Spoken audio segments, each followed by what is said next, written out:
Good day, students. Today we have read chapter number 1 from our English book, that is from Tiger to Anansi 1. So ये chapter basically एक English author की एक book से लिया गया है. So this story is based in the jungle. जंगल में कितने सारे एनिमल्स होते हैं और सभी एनिमल्स सूरज ढलने के बाद बातें करते हैं और हंसते हैं एक दूसरे के साथ. सो एक दिन मिस्टर स्नेक क्या बोलते हैं कि हम सब में से सबसे ज़्यादा स्ट्रॉन्गेस्ट एनिमल कौन सा है. तो डॉग क्या रिप्लाई देता है कि हम सब में से सबसे स्ट्रॉन्गेस्ट टाइगर है, क्योंकि टाइगर के बोलने पर सभी उसकी बात सुनते हैं और जब टाइगर गुस्सा होता है तो सभी जो ट्रीज़ हैं वो कांपने लगते हैं. और हम सब में से सबसे वीकेस्ट कौन है, इस बात मिस्टर स्नेक की इस बात पे डॉग का जवाब था कि हम सब में से सबसे वीक अनांसी एक स्पाइडर है. सो एक दिन क्योंकि कोई भी उसकी बात नहीं सुनता और जब वो बोलता है तो सभी हंसने लग पड़ते हैं. तो एक दिन जो सबसे वीकेस्ट और सबसे स्ट्रॉन्गेस्ट एनिमल थे, अनांसी और टाइगर, वो दोनों आमने सामने आते हैं और वो जंगल के बीचों बीच मिलते हैं. सभी जो मेंढक होते हैं, फ्रॉग्स होते हैं, वो उन्हें पत्तों के नीचे से छुपकर देखते होते हैं और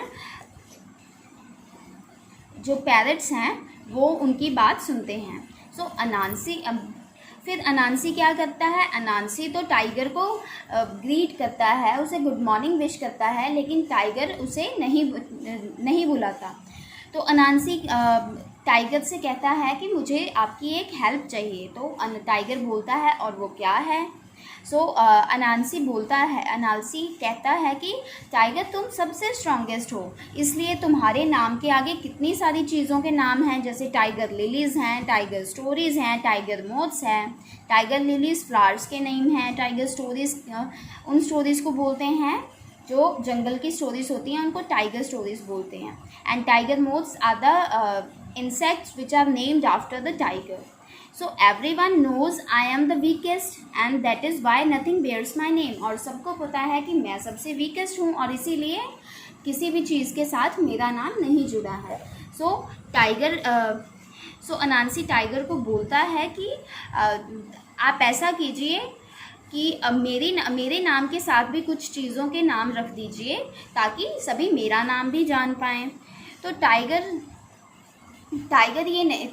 टाइगर अनांसी से पूछता है कि तुम कौन सी चीज़ के साथ अपना नाम जोड़ना चाहते हो. तो अनांसी बोलता है कि उसे जो टाइगर स्टोरीज़ हैं, जो स्टोरीज़ वो शाम को सुनते हैं एक दूसरे के साथ बैठकर, उन स्टोरीज़ का नाम वो अपने नाम के साथ जोड़ना चाहता है. लेकिन टाइगर बिल्कुल भी नहीं चाहता था कि जंगल की स्टोरीज़ को अनांसी का नाम मिले, इसलिए वो एक तरकीब सोचता है.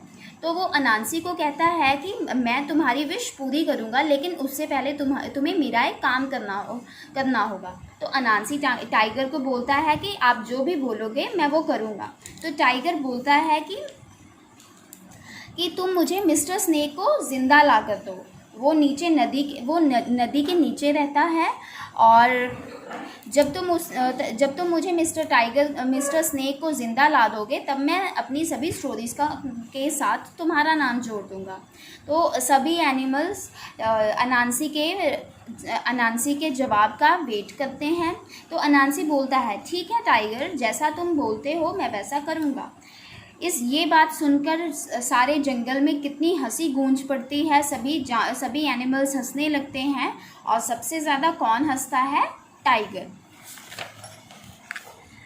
अनांसी अपने घर बैठकर एक के बाद एक कितने सारे उपाय सोचता है, प्लान बनाता है कि वो मिस्टर स्नेक को कैसे पकड़ेगा. फिर वो सोचता है कि वो एक जाल बनाएगा.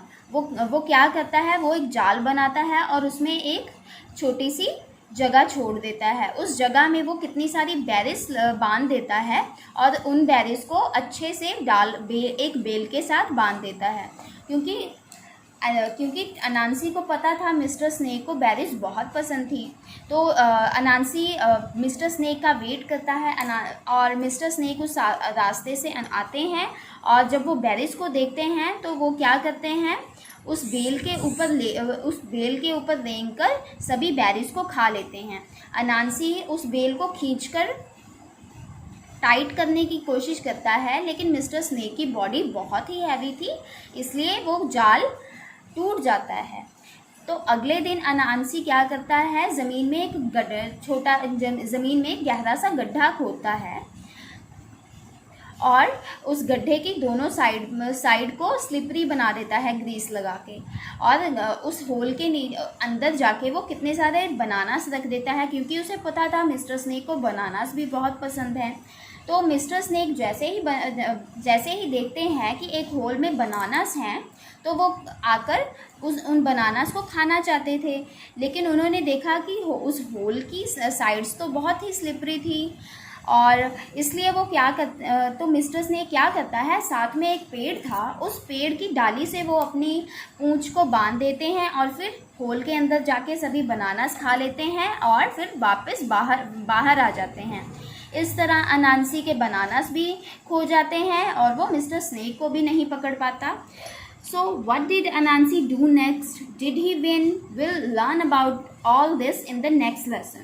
तो अनांसी आगे क्या करता है, क्या वो अपनी कोशिश में जीत पाता है, ये सब हम अपने नेक्स्ट चैप्टर में जानेंगे।